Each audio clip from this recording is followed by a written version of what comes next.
CM Revanth పై మాజీ మంత్రి KTR fire అయ్యారు. తిట్ల పురాణం తప్ప రేవంత్ చేసిందేమీ లేదు అంటూ మాట్లాడడం జరిగింది. అలాంటి భాష మాకు రాదా? సీఎం కుర్చీకి గౌరవం ఇచ్చి మౌనంగా ఉంటున్నామన్నారు కేటీఆర్. సీఎం రేవంత్ రెడ్డి అనవసర శబ్దాలు మానుకోవాలని, రేవంత్ ఎలా ఎదిగారో అందరికీ తెలుసన్నారు కేటీఆర్. ఉన్న చెక్ డ్యాంలను ఇవాళ బాంబులు పెట్టి పేల్చేస్తున్నారు. ఎందుకంటే కాంగ్రెస్ వాళ్ళకు ఇసుక తోడుకొని కష్టమవుతుందంట, ఇసుక తోడుకొని దొంగతనంగా అమ్ముకునేందుకు కష్టమవుతుందంట. నీళ్ళు ఆగితే ఇసుక తీయరాదు కదా, అందుకే నీళ్ళు ఆగకుండా చేసి చెక్ డ్యాములు పేల్చేసి ఇసుక తవ్వుకొని దొంగతనంగా అమ్ముకొని మరి ఢిల్లీకి కప్పం కట్టాలి కదా, ఆ పని చేస్తున్నారు.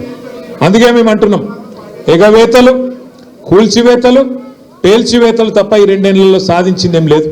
ఇక ఎగవేతల గురించి అయితే నేను చెప్పాల్సిన అవసరం లేదు.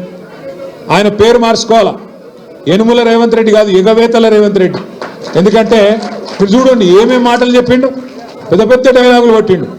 కేసీఆర్ గారు 1,00,000 రూపాయలు ఇస్తున్నాడు లగ్గం చేసుకుంటే, కళ్యాణ లక్ష్మి షాదీ ముబారక్ అని నేను తులం బంగారం ఇస్తా అన్నాడు.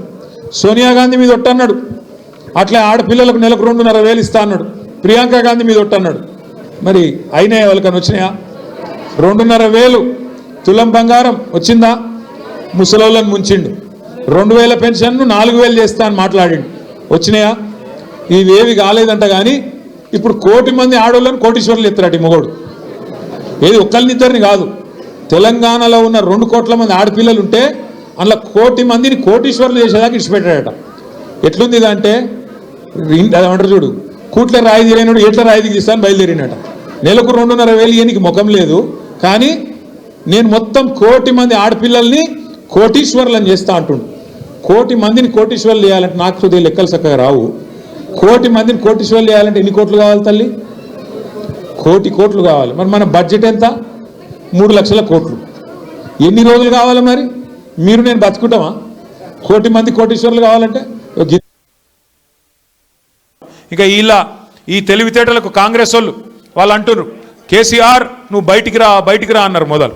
ఇది కేసీఆర్ గారు పాపం ఆయన పాటికి ఆయన పొలం కాడ పని చేసుకుంటుంటే నువ్వు రా బయటికి అన్నారు. మొన్న వచ్చిండు. వచ్చి ఏం చేసిండు పాపం సారు, ఒక ప్రెస్ మీట్ పెట్టిపోయిండు, మీటింగ్ పెట్టి ప్రెస్కు మాట్లాడిపోయిండు. దానికే ముఖ్యమంత్రికి ముచ్చెమటలు పట్టినాయి, చలిజ్వరం వచ్చింది, దెబ్బకు మరిగా ఇష్టం వచ్చినట్టు ఒర్రుతున్నాడు. ఇప్పుడేమంటున్నాడు, నువ్వు అసెంబ్లీకి రా అంటున్నాడు. బయటికి వస్తే గీడికి వస్తేనే తట్టుకోలేకపోయినావు నువ్వు, అసెంబ్లీకి వస్తే ఆయన గుండాకి సస్తావు, గుండాకి పోతాడు. ముందే ఇంతున్నాడు, ఆయనతో గుండాకి డామ్మంటాడు. ఇప్పుడు ఇవాళ రేపు ఎట్లయిపోయిందంటే నిజంగా బాధ అనిపిస్తుంది. నాకు తిట్టాలని లేదు, కానీ బాధ అనిపిస్తుంది. ఇప్పుడు మా లీడరు అన్నది పక్కకు పెట్టు, తెలంగాణ తెచ్చిన నాయకుడు అన్నది పక్కకు పెట్టు, 2 సార్లు ప్రజలు గెలిపించిన ముఖ్యమంత్రి అనేది కూడా పక్కకు పెట్టు. మా నాయన కదా, మా నాయన తిడితే కొడుకుకు రేషం రాదా?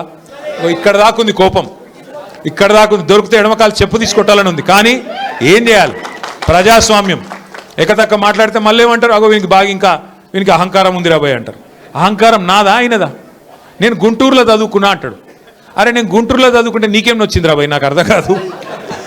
అప్పుడు ఆంధ్రప్రదేశ్ కలిసి ఉండే, నేను గుంటూరులో చదువుకున్నా, మళ్ళీ హైదరాబాద్లో చదువుకున్నా, పూనాలో చదువుకున్నా, అమెరికాలో చదువుకున్నా, నేను ప్రపంచం అంతా చదువుకున్నా. నీ లెక్క చదువు సందే లేకుండా తిరగలేదు. మీ అమ్మాయి నీకు చక్కగా తోవ చూపెట్టలేదు, నేనేం చేయాలి? దానికి నీ ఏడిపోయింది నా మీద. అవో వీనికి ఇంగ్లీష్ వస్తుంది అంటాడు. అరే నాకు వస్తే నీకేం నొప్పిరా నాయన? నేర్చుకో. నేను హిందీ నేర్చుకున్నా, ఉర్దూ నేర్చుకున్నా, రేపు అవసరమైతే గోర్మాటి భాష నేర్చుకుంటా. నువ్వు నేర్చుకో. నేను ఎవడ నాపిండా? నిన్ను వద్దన్నాడు ఎవడన్నా? నువ్వు నేర్చుకో. దానికి కూడా ఏడిపోయి నా మీద. నేనేం చేసిన? ఇంకొక అంటే నాకు ఎక్కడ గమ్మత్ అనిపిస్తుంది అంటే, నేను ఆంధ్రాకి పోయి ఇంటర్మీడియట్ చదువుకుంటే తప్పట, కానీ ఆయన ఆంధ్రాకి వెళ్ళి అల్లుడిని మాత్రం తెచ్చుకోవచ్చట. ఈ అమ్మ ఇది ఎక్కడ కథ రాబోయ్? అందుకే ఇక ఆయన పేరు ఏం పెట్టినట్టుగా నేను ఇట్లా లాభం లేదని చెప్పి మనోని పేరుగా అల్లుడు భీమవరం కదా, అందుకే ఈయన చిట్టినాయుడు పేరు కూడా భీమవరం బుల్లోడు అని పెడితే అయిపోతుంది. ఓకే, భీమవరం బుల్లోడు మనకు నీతులు చెప్తున్నాడు. అరే ఆంధ్ర అంటే మరి ఆంధ్ర వాళ్ళ ఓట్లు కావాలి, ఆంధ్ర వాళ్ళ చుట్టూ తిరగాలి. కానీ మళ్ళీ ఆంధ్రాని మాత్రం నేను పోయి చదువుకుంటే నీకు నచ్చినది, నీకేం బాధ అవుతుంది? నాకు అర్థం కాదు.